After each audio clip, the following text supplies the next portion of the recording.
Hey everybody, how's it going? And welcome to a new series here on HNE called Annotated. So with Annotated, we'll explore the how, why, and explain behind some of the most popular, current, and upcoming film and television franchises. So with this installment of Annotated, we'll be focusing on Marvel, both the Marvel Cinematic Universe and also other aspects of Marvel, like Marvel TV, Sony's Marvel Universe as well, and talking about all those things, and a lot of it might be speculative at times, but the most important part is that we're kind of going into things, exploring concepts, and hopefully exploring new things together. But definitely let us know any ideas for future episodes for Marvel Annotated you'd like to see us do, and with all that said and done, let's get into it. If you've been following any developments for Guardians of the Galaxy Volume 3, it seems like a lot of signs are pointing to the High Evolutionary being the antagonist of the film. And considering Thor's involvement, even if minor, it inspired us over here at HNE to take a look at the High Evolutionary's consequences and interactions relating to Thor. And something actually really interesting is that in the comics, the High Evolutionary once made a clone of Thor known as Nobelius.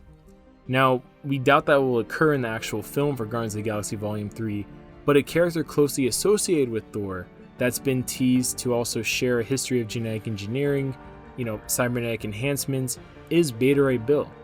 And this would actually provide an interesting importance to Thor's involvement in Guardians of the Galaxy Volume 3, even if it's simply to set up Beta Ray Bill's future development.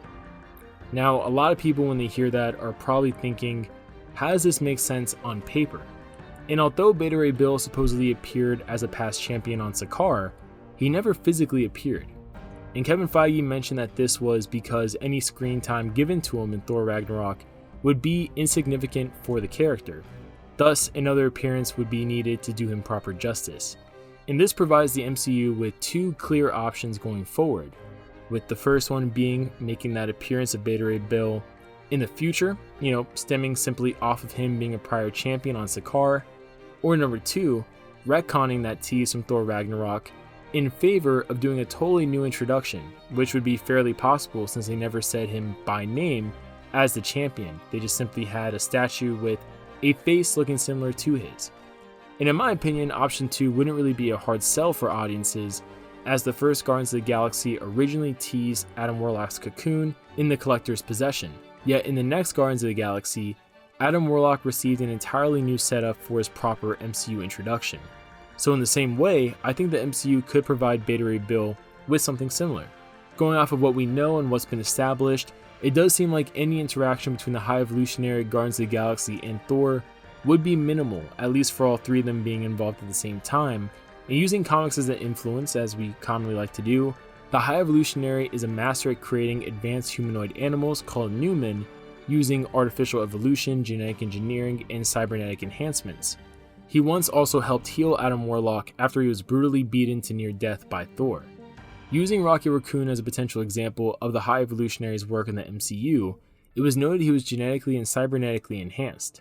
This could fit with Beta Ray Bill's augmentations, especially if Thor's interactions culminate in Beta Ray Bill being further augmented using Thor's Asgardian DNA alongside of his Corbinite DNA. And Thor's DNA, alongside of other augmentations, would likely be required to properly present Beta Ray Bill in terms of power, since it would have to be explained how he can go toe-to-toe with Thor and even potentially wield Stormbreaker, which in the comics is his hammer.